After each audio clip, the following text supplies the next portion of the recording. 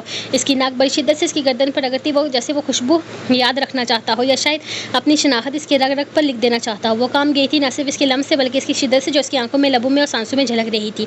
وہ اسے اپنے وجود کے گرد کچھ یوں سمیٹ رہا تھا جیسے آج اس کے بعد وہ اس سے الگ کوئی شے نہ رہی ہو، اور وہ اپنے اندر کی کمزوری اور دل کی دھڑکن کو دباتی آہستہ سے اپنی کانپتی انگلیوں سے اس کے لبوں پر رکھ گئی تھی۔ سردار جیسے ساخت ہو گیا تھا اس کی حرکت پر۔ ڈاکو جی، ولیمہ ہے، نیچے جانا ہے، وہ تھر تھراتی آواز میں بولی، جیسے خود کو اس کے لمس سے بچانے کا کوئی جوش تلاش کر رہی ہو۔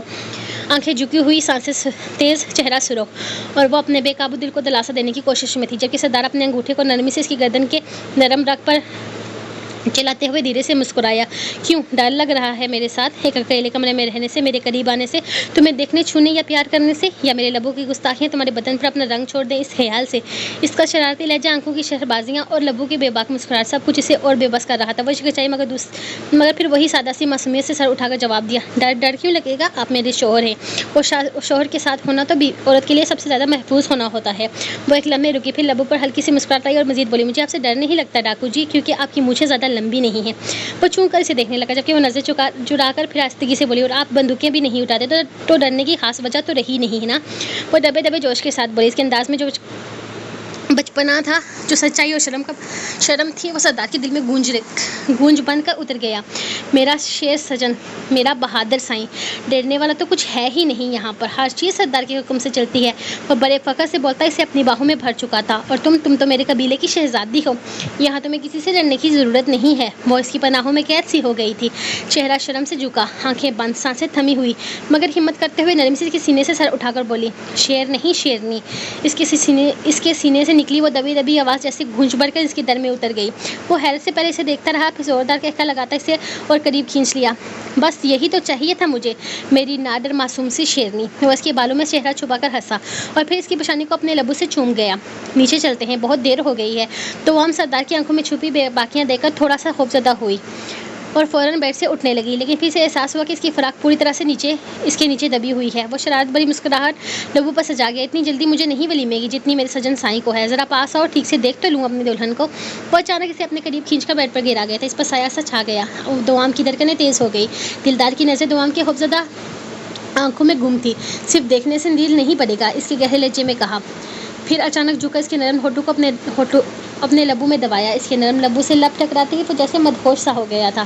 اس نے بے تابی سے اس کے ہونٹوں کو شدت سے چومنا شروع کیا، جیسے وہ ہر سانس کو چرانا چاہتا ہو۔ دوام کی سانسیں بے قابو ہو گئی تھی، مگر وہ بے ساختہ خاموشی سے سہمی ہوئی تھی۔ دلدار نے آہستہ سے دوام کے ہاتھ پکڑے، انہیں اپنے مضبوط ہتھیلیوں میں قید کر لیا۔ اس کی انگلیاں نرمی سے دوام کی کمر پر کھپتی جا رہی تھی، جیسے کوئی خفیفہ پیغام دے رہی ہوں۔ دلدار کی بے باکیاں دوام کی نرم ہونٹوں سے شروع ہو کر اب گردن کی جانب بڑھنے لگی تھی، ہونٹ لبوں کو چھوڑ کر گردنوں پر شدت دکھانے لگے۔ وہ اپنے بے تابیوں کے نشان اس کی گردن پر جا بجا بکھیرنے لگا تھا، جیسے خود کو قابو میں رکھنا مشکل ہو رہا ہو۔ اس کے ہاتھ دوام کے کندھے سے فراق کو آہستہ سے ہٹاتے اس کے دل کی دھڑکنیں تیز کر گئے، جبکہ سردار اپنے لبوں کو اس کے نازک کندھے پر بے باکی سے چھوڑ دیا۔ دوام کی سانسیں بے ترتیب ہو گئی، دل تیزی سے دھڑک رہا تھا، اتنی دیر میں وہ خود سنبھل ہی نہیں پا رہی تھی کہ اچانک دلدار نے ایک زوردار جھٹکے سے اسے خود سے دور کیا، اور پھر تیزی سے بیڈ سے اٹھ گیا، اس کا بازو مضبوطی سے پکڑ کر کھڑا کر دیا۔ نیچے چلنا ہے ولیمہ، آج ہی ولیمہ ہے۔ اس کے ہونٹوں پر نرمی تھی، مگر آواز میں سختی تھی، یہ سارے ضروری کام ہم رات کو کریں گے، اس کے لیے زیادہ وقت درکار ہے۔ دلدار نے دوام کے فراق کو دوبارہ کندھے پر جسٹ کرتے ہوئے اسے بستر سے اٹھایا، پھر زکاف اٹھا کر اسے دینے لگا، جلدی سے اسے دوبارہ سے ٹھیک کرو، جیسے پہلے کیا ہوا تھا نا، بالکل اسی انداز میں۔ وہ اپنے احساسات پر قابو پانے کی کوشش کر رہا تھا۔ یہ سب کچھ اتنی جلدی میں ہوا تھا کہ دوام کو کچھ بھی سمجھ نہیں آ رہا تھا۔ وہ اپنی دھڑکنیں گن رہی تھی، اور دلدار کی قربت میں اس کی آنکھیں خوف سے مدھم ہو رہی تھی، لیکن پھر ایک جھٹکے میں سب کچھ بدل گیا، وقت کی رفتار سست ہو گئی، جذبات نے رخ بدل لیا۔ دلدار کے چہرے پر وہی سختی اور کشمکش نمایاں تھی، جیسے کوئی دنیا کا سب سے مشکل وقت برداشت کر رہا ہو۔ یہ صرف سردار جانتا تھا کہ یہ وقت اس کے لیے کتنا مشکل ہے۔ سردار کا ہاتھ اپنی نازک سے سجن سائی کی کلائی پر بندھی زنجیر کی طرح تھا، مگر آج وہ زنجیر نہیں، ایک محافظ کا لمس تھا۔ وہ پہاڑی کی ڈھلوان پر اترتے ہوئے ہر قدم پھونک پھونک کر رکھ رہا تھا، جیسے زمین میں اگر ذرا سی لڑکھڑائی تو اس کی شہزادی کو تکلیف تکلیف ہو جائے گی۔ حالانکہ وہی سردار جب تنہا پہاڑیاں اترتا تھا تو پہاڑی پتھروں کی چیخیں سنائی دیتی تھی۔ وہ شخص آج ان پتھروں پر قدم رکھتے ہوئے ان سے معافی مانگتا ہوا محسوس ہو رہا تھا، کہیں یہ ہار اس کی نازک خواب جیسی گلاب سائیں کو چبھ نہ جائیں۔ وہ جو درجنوں لاشوں پر سے گزرتا آیا تھا، جس کے اشارے پر ڈکیت خون کر دیتے تھے، آج جس کے قدم اپنی محبوبہ کے نازک قدموں سے ہم آہنگ تھے۔ آہستہ چلو جان سائیں، اس نے مدھم آواز میں کہا، یہ پہاڑ میرے لیے کچھ نہیں مگر تمہارے لیے پہاڑ ہی ہیں۔ تم ایک چھوٹے سے زخم سے آگے میں ہار جاؤں گا۔ اور اوپر کی بلندی پر اس کے ساتھی ڈاکو موجود تھے، جن کی نگاہیں جھکی ہوئی تھی۔ وہ جانتے تھے یہ وہی سردار ہے جس کا نام سن کر کبھی قافلے راستے بدلتے تھے، مگر آج وہ صرف ایک عاشق تھا، ایک احساس جس کے رکنے سے پہاڑ بھی خاموش ہو گئے تھے۔ جیسے ہی اس نے نازک قدم زمین پر رکھا، سامنے کا منظر سے ٹکٹکانے پر مجبور کر گیا۔ زمین پر پھولوں کی ایک نرم سی چادر بچھی ہوئی تھی اور سامنے قطار در قطار بچے کھڑے تھے، جن کے ہاتھوں میں پھولوں کی ٹوکریاں تھیں، اور وہ قدم قدم چلتی حیرانگی سے ادھر ادھر دیکھتی جا رہی تھی۔ ہر قدم پر پھول اس پر نچھاور کیے جا رہے تھے، جیسے وہ کسی جشن کی شہزادی ہو، کسی سلطنت کی کمان، نہ کہ ایک ڈاکو سردار کے ساتھ پہاڑیوں سے اتری ہوئی کوئی قیدی۔ اس کے گمان میں بھی نہ تھا کہ یہاں عورتیں بھی ہوں گی، وہ بھی اتنی خوش لباس، اتنی جدید، اتنی پراعتماد۔ کسی نے نفیس ساری پہنی ہوئی تھی، کسی نے جدید کرتا شلوار، اور سب اس کی طرف ایسے دیکھ رہی تھی جیسے وہ ان کے لیے کوئی اہم مہمان ہو۔ وہ تو سمجھی تھی کہ بالا نے اس کے سردار کو اس کے کمرے میں اوپر اس لیے بھیجا ہے کیونکہ یہاں قبیلے میں عورتیں موجود نہیں تھیں، لیکن یہاں تو بہت ساری عورتیں تھیں۔ وہ ایسے سب کچھ دیکھ رہی تھی، اس نے آج سے پہلے یہ سب نہیں دیکھا تھا، شاید پہاڑوں میں چھپی کوئی اور ہی دنیا تھی۔ یہاں تو کوئی اور ہی جہان بسا ہوا تھا، مذہب سا قبیلہ تھا، جہاں عورتیں بولتی تھی، ہنستی تھی، اور ان بچوں کی چال، ان کی زبان، ان کی معصوم ہنسی کچھ بھی ڈاکوؤں جیسا نہ تھا۔ وہ تو جیسے کسی رئیس کے آنگن سے نکلے نرم گلاب ہوں۔ وہ حیران تھی، بے تحاشا حیران تھی۔ گاؤں میں آج تک کسی کو یہ بات پتہ نہیں چلی تھی کہ اس قبیلے میں عورتیں اور بچے بھی ہیں۔ یہ لوگ تو صرف یہی جانتے تھے کہ یہاں پچھلے 8 سالوں سے ڈاکوؤں نے اپنا قبضہ کیا ہوا ہے، لیکن یہاں ڈاکو نے قبضہ نہیں کیا تھا، یہاں ڈاکو بس چکے تھے اور اپنا گھر بنا چکے تھے، اپنی زندگی کی گاڑی چلا رہے تھے۔ دوام کی نظر سردار کی طرف پلٹی، دل میں ہلکا سا سوال ابھر رہا تھا، کون ہے یہ انسان؟ یہ کون سی دنیا تھی جہاں ڈاکو شہزادوں سے زیادہ شاہانہ انداز رکھتے تھے؟ کچھ بزرگ عورتیں آہستگی سے اس کے قریب آئی، اس پر محبت بھری دعاؤں کی بارش کرنے لگی، کوئی اس کے سر پر ہاتھ پھیر رہی تھی، کوئی اس کے چہرے پر ماں جیسی نظر ڈال رہی تھی، اور وہ سب کچھ حیرانگی سے دیکھ رہی تھی، جیسے کسی اور ہی دنیا میں آ گئی ہو۔ سردار نے نرمی سے اس کا نازک ہاتھ تھاما ہوا تھا، جس میں اب وہ سختی نہیں، صرف حفاظت تھی۔ وہ اسے لے کر اپنے اونچے اسٹیج کی طرف آیا، جسے دیکھ کر لگتا تھا کہ یہاں فیصلے سنائے نہیں جاتے بلکہ عزت دی جاتی ہے، اور اسے بھی تو عزت ہی دی جا رہی تھی۔ وہ ہر نگاہ میں اپنے لیے احترام دیکھ رہی تھی۔ سامنے صرف 2 کرسیاں تھیں، ایسی شاندار جیسی کسی سلطنت کے بادشاہ اور ملکہ کے لیے مخصوص ہوں۔ یہ ہے میرے قبیلے کی شہزادی، میری دلدار، میری سردارنی، دوام دلدار۔ سردار نے گرجتی مگر فخر سے لبریز آواز میں اعلان کیا اور اس کا ہاتھ بلند کیا۔ پورے میدان میں ایک پل کو سناٹا چھا گیا، پھر جیسے آسمان تالیوں سے گونج اٹھا، ہر طرف سے استقبال ہوا، جیسے اس کے قدموں میں قبیلہ بچھ گیا ہو، لیکن وہ ٹھٹکا گئی، سینکڑوں نظروں کا مرکز بنا اس کے لیے نیا تھا۔ اس نے مسکرانے کی کوشش کی، لیکن لب کمکما گئے اور آنکھیں بھر آئی۔ یہ سارا پیار، یہ عزت، یہ مقام کس کا صلہ تھا؟ کیا یہ واقعی سردار کی محبت تھی؟ اچانک بچوں کی ایک طویل قطار اسٹیج پر چلنے لگی، ہر ایک کے ہاتھ میں لمبی ڈنڈی والا سرخ گلاب تھا۔ ایک ایک کر کے وہ سب سامنے آتے، پھول براتے، مگر میرا گلاب سائیں خود گلاب ہے، تم لوگ اسے گلاب دے رہے ہو؟ سردار کے لہجے میں شرارت تھی۔ سردار ان سب کے ہاتھ سے ایک ایک پھول لیتا، وہ پھول اس کے ہاتھ میں تھما دیتا، پہلا گلاب، دوسرا، تیسرا، اور بس حیرت میں گم، ہاتھ میں بڑھتے ہوئے گلدستے کو تھامنے میں مصروف۔ پھولوں کے ساتھ جیسے جذبات بھی بڑھتے جا رہے تھے، ہر گلاب کے ساتھ کوئی نئی پہچان، کوئی نئی حقیقت اور ایک نیا سوال اس کے روح میں دستک دے رہا تھا، کیا باقی اب اس قبیلے کی سردارنی ہوں؟ وہ اپنے آپ میں گم، خاموش سی سب کو دیکھ رہی تھی۔ تالیاں بج رہی تھی، چہروں پر خوشی تھی، لیکن اس کے اندر ایک سوالوں کا طوفان مچ چکا تھا۔ یہ لوگ، یہ شہری لباس میں ملبوس لوگ، شرافت کی چادر میں لپٹے چہرے، یہ اصل میں ڈاکو تھے، وہی جو جان لینا کھیل سمجھتے تھے، جو خوشی کا جشن بندوقوں سے مناتے تھے، جن کے لیے بارود خوشبو کی طرح ہوتا تھا اور جن کی طبیعت خنجر کی نوک پر ہوتی تھی۔ یہ اس کی دنیا نہ تھی، نہ کبھی ہو سکتی تھی۔ وہ جو کتابوں میں انصاف پڑھتی آئی تھی، لیکن وہ جو غلط کو غلط کہنے کی جرات نہ رکھتی تھی، وہ یہاں اس وحشی نظام میں کیسے فٹ ہو سکتی تھی؟ مشکل تھا، بہت مشکل، لیکن قسمت اسے یہاں لے آئی تھی، اور قسمت کے فیصلے کو وہ اللہ کی رضا سمجھ کر قبول کر چکی تھی۔ مگر کیا وہ سب کچھ واقعی قبول کر سکتی ہے؟ کیا ایک قاتل اس کی محبت بن سکتا ہے؟ کیا بارود اس کی ہنسی بن سکتا ہے؟ کیا چوری وہ چادر بن کر اوڑھ سکتی؟ کیا چوری کو وہ چادر بنا کر اوڑھ سکتی ہے؟ شاید نہیں، لیکن اس لمحے وہ صرف ایک بات جانتی تھی، سردار کا ہاتھ اب بھی اس کے ہاتھ میں تھا، اور اس کی آنکھوں میں دنیا سے ہٹ کر کوئی اور ہی وعدہ تھا۔ وہ خاموشی سے اس کی آنکھوں میں دیکھنے لگی، کتنی ہی دیر دیکھتی رہی۔ یہ سامنے والے اس کی آنکھوں کی تپش محسوس کر کے اسے نہیں دیکھا تھا، ہاں، لیکن اس کے لبوں پر مسکراہٹ ضرور تھی۔ اب یہی اس کی دنیا تھی، یہی اس کی حقیقت۔ کتنا بھی دل انکار کرتا، کتنی بھی روح چیخ چکر کہتی، یہ سب کچھ اس کے لیے نہیں ہے۔ پھر بھی وہ جانتی تھی کہ اب اسے یہ سب کچھ قبول کرنا ہے، چاہے دل کو کتنا ہی بوجھ کیوں نہ لگے، چاہے ہر مسکراہٹ میں چھپا اندیشوں کا کانٹا ہی کیوں نہ چوئے۔ اب یہ قبیلہ، یہ لوگ، یہ بندوقوں والی خوشیاں، یہ اس کی تقدیر تھے۔ اسٹیج پر اسے کچھ دیر بٹھایا گیا، وہ جیسے پتھر کی بنی بیٹھی رہی۔ تالیاں، آوازیں، باتیں، سب دھندلے سے لگنے لگے۔ پھر اچانک کسی نے آ کر آہستہ آواز میں خبر دی، کھانا لگ چکا ہے سردار۔ سردار نے نرمی سے اس کا ہاتھ تھاما اور بغیر کچھ کہے اسے اپنے ساتھ نیچے لے آیا۔ ہزاروں نظریں اب بھی اس پر مرکوز تھیں، لیکن اس کی نظریں صرف زمین پر جمی ہوئی تھیں۔ ایک طویل لمبا سا ٹیبل سامنے تھا، جس پر قبیلے کے بڑے بڑے چہرے برجمان تھے، ہر چہرے پر فخر، ہر نظر میں تجسس، اور اس کے دل میں بس ایک گونجتی ہوئی خاموشی۔ سردار نے اسے اپنے ساتھ ایک خاص نشست پر بٹھایا، جیسے کوئی بادشاہ اپنی رانی کو تخت پر ساتھ بٹھاتا ہے، لیکن دوام کو محسوس ہو رہا تھا یہ تخت، یہ شان اسے وہ قیمت ادا کرنی ہوگی جو شاید ابھی وہ سمجھ بھی نہ پائی ہو۔ کھانوں کی مہک بڑی زبردست تھی، ہر طرف خوشبو میں بکھری ہوئی تھی، لیکن دوام نے ایک لمحے میں سمجھ لیا کہ اس وسیع شاہی ٹیبل پر اس کے لیے کچھ بھی نہیں تھا۔ یہاں جو کچھ رکھا تھا وہ صرف گوشت، شکار، طاقت کا مظاہرہ تھا۔ یہ تھی ایک سردار کی دعوت، جہاں پھولوں کی خوشبو نہیں بلکہ بنے ہوئے گوشت کی تیز خوشبو غالب تھی۔ ٹیبل پر شاہی کھانے سجے ہوئے تھے، پہاڑی مرغ جو خود سردار نے شکار کیا تھا، مصالحوں سے بنا ہوا، ہڈیوں سمیت، بارود کی تیز خوشبو جیسے مصالحوں میں بنی ہوئی چکنی بوٹی جسے دہکتے کوئلوں پر تیار کیا گیا تھا۔ بکرے کے مغز کو خاص انداز میں تندور میں بھون کر کریمی مسالے میں دم دیا گیا تھا۔ پہاڑوں سے پکڑے گئے بٹیر مسالوں کے ساتھ بناسپتی چاول میں دم پر رکھے گئے تھے۔ ہر ہرن کا گوشت سرخ تیز مرچوں کے ساتھ جسے تیز آنچ پر بھونا گیا تھا۔ ایک دیگ جسے کڑاہی میں چکن، مٹن اور بکرے کی کلیجی سب کچھ ایک ساتھ تھے۔ کمرے گرم مسالے اور گھی میں ڈوبا ہوا، ایک لمبے وقت تک ہڈیوں سمیت پکائی گئی نہاری، جس کے اوپر تلی ہوئی ادرک اور ہری مرچوں کا تڑکا۔ پوڑا مرغ جسے بندوق کی نال میں مسالے بھر کر روسٹ کیا گیا تھا۔ بکرے کی چانپیں جو صرف قبیلے کے بہادر افراد کے لیے مخصوص تھی۔ ٹیبل کے درمیان میں رکھے گئے سجے ہوئے شاہکار جیسے کسی زمانے کے شاہی دربار کی یاد دلاتے تھے۔ چمکتی ہوئی پلیٹوں میں رکھے گوشت کے انبار اور آس پاس کہکے لگاتے لوگ، جنہیں خون اور بارود کی خوشبو سے ہی بھوک لگتی تھی۔ تو ہم نے ایک نظر سب کھانوں پر ڈالی اور سوچا یہ سب کچھ اس کے لیے نہیں ہے، نہ ان کھانوں کی خوشبو اور نہ ہی ان لوگوں کی ہنسی۔ کیا ہوا سجن سائی، تم کچھ کھا کیوں نہیں رہی؟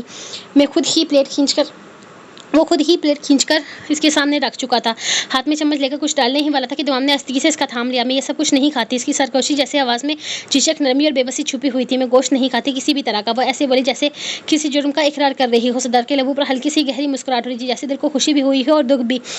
نان ویج سائی ہے میرا، وہ آہستہ سے جھک کر بولا۔ میرا سونا مکھرا، تم تو پہلے کیوں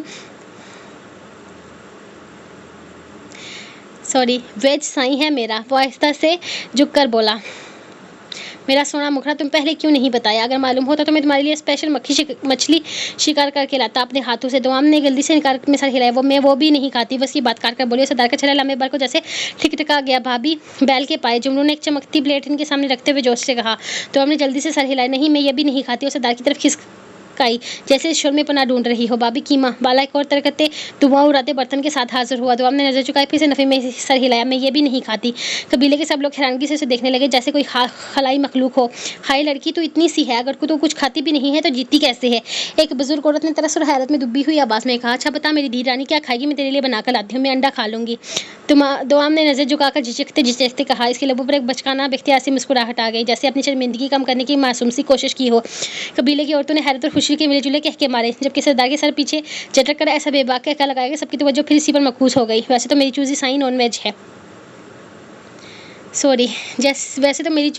ویج ہے، لیکن انڈا کھا لے گی، سردار نے بلند آواز میں کہکا لگا کر سب کو مخاطب کیا۔ پھر فوراً پیچھے مڑی ایک بزرگ مائی کو آواز دی۔ جا مائی جا، اس کے لیے کچھ اچھا سا بنا لے جو اس کے نازک ذائقے کو بھا جائے، میرے لیے بھی کہ آج اس کی محفل کی شہزادی تو میرا سونا مکھرا ہے۔ پھر وہ دوام کی طرف جھکا، آنکھوں میں وہی گہری گرم مسکراہٹ لیے ہوئے۔ اگر میرا سجن سائی کچھ نہیں کھائے گا تو بتاؤ سردار کیسی دعوت اٹھائے گا؟ دوام نے ہچکچاتے ہوئے آہستہ سے کہا۔ نہیں آپ کھائیں، مجھے کوئی اعتراض نہیں، بس میں نہیں کھاتی۔ آپ کو تو یہ سب کچھ پسند ہوگا نا؟ اس نے سنجیدگی سے اس کے چہرے کو دیکھا، اس کے الفاظ جیسے دل پر لگے ہوں۔ پھر آہستگی سے بولا۔ مجھے سب کچھ پسند ہے، لیکن اس دنیا میں جو سب سے زیادہ پسند ہے وہ تم ہو میری سجن سائی۔ ایک پل کو سب خاموش ہو گئے، جیسے وقت تھم گیا۔ اور آج یہ دعوت نہیں ولیمہ ہے میرا نصیب کا۔ گلاب سائی میرے دوام اگر کچھ نہیں کھائے گی تو مجھ سے کیسے کھایا جائے گا؟ میں تمہارے بغیر لقمہ تو کیسے توڑ لوں گا؟ دوام کی پلکیں لرزی، دل لرزا، ایسا لگ رہا تھا جیسے وہ پہلی بار کسی کے الفاظ میں اپنے لیے محبت محسوس کر رہی ہے، جو خود کو غیر محسوس کر رہی تھی۔ اس کی ذات اس وقت تمہیں اعتراض نہ ہو لیکن مجھے تو ہے گلاب سائی۔ سردار کا لہجہ نرم تھا لیکن آنکھوں میں ضد کی چمک تھی۔ یہ دعوت صرف تمہارے لیے ہے، میری دوام کے لیے۔ وہ آہستہ سے اس کے ہاتھ کے اوپر ہاتھ رکھتے ہوئے جھکا۔ اگر تم سب کچھ نہیں کھا سکتی تو پھر میں بھی کچھ بھی نہیں کھاؤں گا۔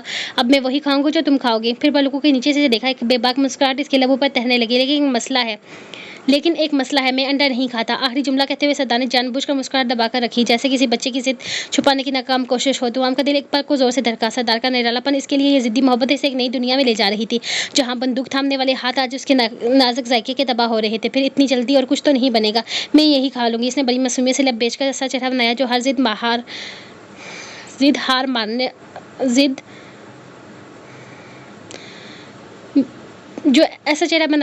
ضد ہار منوا دیتا تھا۔ ننھی سی ناز کی بھوک سے لال ہوتی آنکھیں اور لہجے میں وہ بھولا پن، جیسے کوئی گڑیا ناراض ہو جائے کہ اس کی پسند کا کھلونا نہیں ملا۔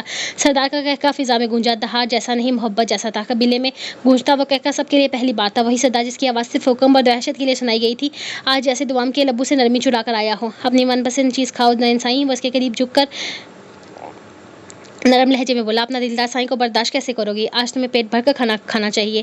قبیلے والے ایک دوسرے کی طرف دیکھنے لگے۔ یہ وہی سردار تھا جس کی بندوق پہلے چلے، کہکا بعد میں سنائی دے، لیکن یہ دوام تھی، سردار کی نین سجن، جس نے سر سے پیر تک سردار کو بدل کر رکھ دیا تھا۔ مجھے دال چاول بہت پسند ہے، اس نے دھیرے سے کچھ جھجکتے ہوئے جیسے اپنی چھوٹی سی خوشی خواہش زبان پر لا دی ہو۔ سردار نے اس کی بات پر نظریں جھکا کر ایسے دیکھا جیسے وہ اس پل صرف اس ایک جملے کی قیمت پر ساری دنیا لٹا دینے کو تیار ہو، مگر اگلے ہی لمحے اس کی گمبھیر آواز فضا میں گونجی، آواز میں ایسا دبدبا تھا کہ قبیلے کی دلیر بھی چونک جائے۔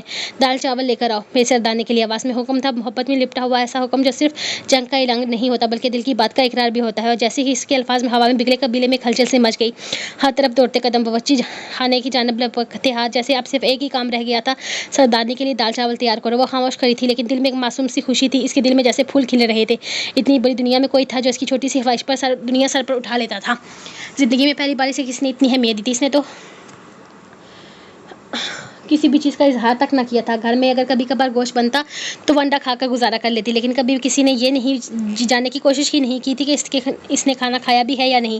لیکن یہاں تو اس کے لبوں سے نکلے لفظوں کی اہمیت تھی۔ سردارنی کتنی سادی سی ہے، یوں ہی تو لٹو نہیں ہو گیا سردار، اس پر نہ نخرے نہ فرمائشیں، بس دال چاول۔ اب ایسے میں سردار کا دل کیوں نہ پگھلتا؟ دوام کے لیے اسپیشل کھانے بن رہے تھے اور وہ خود کچن کے پاس پچھلی چارپائی پر چھوٹے بچوں کے ساتھ بیٹھی ہنستی مسکراتی گپیں لگا رہی تھی۔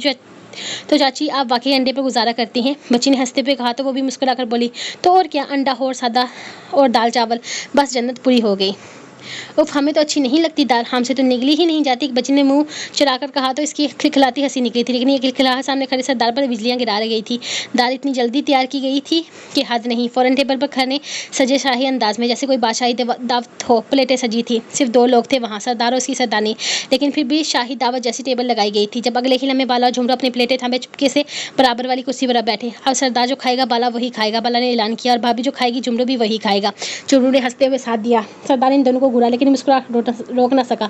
تو ہم نے نظر چکا لی اور چہرہ سرخ ہو چکا تھا۔ سردار کی بے باک محبت کی تپش تھی جو نگاہیں اٹھانے نہیں دے رہی تھی، جبکہ دونوں بالا اور جھمرو آنکھوں ہی آنکھوں میں سردار کو اشارے کر رہے تھے، ایسے جیسے کہہ رہے ہوں اب تو تعارف کروا دو نا سردار، اتنا بھی کیا جلانا۔ سردار نے ہنسی دبائی، پھر گردن ذرا سا ہیم کر کے اپنی سونی سردارنی کی طرف دیکھا۔ اچھا، جو کہ دونوں کی نظریں میرے سینے میں سوراخ کیے جا رہی ہیں تو چلو کروا ہی دیتا ہوں تعارف۔ اس نے آواز اونچی کی۔ ویسے تو کسی تعارف کے قابل نہیں ہیں یہ دونوں، لیکن پھر بھی رسمی سا صحیح۔ ابھی جھمرو نے منہ بنایا ہی تھا کہ سردار کی آواز گونجی، یہ ہے تمہارا دیور بالا، اسے تم میرا بھائی کہہ سکتی ہو، لیکن خبردار، اس نے شرارت سے انگلی اٹھائی، یہ جو بیٹا ہے جھمرو سے تم اپنا بھائی کہہ سکتی ہو، کیونکہ یہ میرا بھائی نہیں ہو سکتا، کیونکہ بھائیوں والی حرکتیں اس نے کبھی کی ہی نہیں، یہ ہمیشہ بہنوں جیسے نخرے کرتا ہے۔ اسے تم جس حصے میں رکھنا چاہو رکھ لو۔ اس کی بات پر پوری میز پر ہنسی گونج اٹھی۔ بالا نے دل پر ہاتھ رکھ لیا کہ ہاں صحیح، دل ہی توڑ دیا۔ جھمرو نے جلدی سے پلیٹ کھسکائی، ایسا زخم دیا ہے سردار اب تو روٹی بھی نہ کھائی جائے گی۔ وہ دونوں منہ بنائے بیٹھے ہوئے تھے، وہ جو بیچ میں بیٹھی تھی سردار کی بے رحم باتوں پر مسکرا کر رہ گئی۔ آپ ایسے کیوں کہہ رہے ہیں، اتنے اچھے تو ہیں دونوں، وہ معصومیت سے بولی۔ آواز میں ایسی مٹھاس تھی کہ نہ صرف سردار پگھلا بلکہ سامنے بیٹھے دونوں دل ہار گئے۔ ہاں سردار ایسے کیوں کہہ رہے ہیں، اتنے اچھے تو ہیں ہم دونوں، اگر یقین نہ آئے تو بھابھی سے پوچھ لو، دنیا جھوٹ بول سکتی ہے پر تمہارا سجن سونا نہیں، بالا نے آنکھ مار کر کہا تو جھمرو نے کہکا لگایا۔ وہ دونوں ایسے دکھا رہے تھے جیسے اس کی ایک تعریف سے آسمان پر پہنچ گئے ہوں۔ سردار نے آنکھیں گھمائی، پھر خود آگے بڑھا، اپنے سونے مکھڑے کو دیکھو، اور دھیرے سے نرمی سے اپنا ہاتھوں سے نوالا اٹھایا۔ بس اب چپ ہو جاؤ تم دونوں، میری سردارنی کو کھانا کھانے دو، کیونکہ جس کے ایک بول پر تم دونوں زمین بچھانے کو تیار ہو وہ صبح سے بھوکی ہے۔ وہ شرم و حیا کو نظر انداز کرتا اسے اپنے ہاتھوں سے کھانا کھلانے لگا تھا، جبکہ دوام میں اتنی ہمت ہی نہیں تھی کہ وہ انکار کر پاتی۔ خاموشی سے سر جھکائے اسے کے ہاتھ سے کھانا کھاتی رہی۔ دال چاول سچ میں بہت ہی مزیدار تھے، یہاں کی عورتوں کے ہاتھ میں بہت ذائقہ تھا۔ سردار کی آنکھوں میں چھپی وہ بے تابیاں جو صرف ایک چہرے کے لیے تھی، ایسی بے قراریاں جیسے برسوں کی پیاس آج لبوں تک آئی ہو۔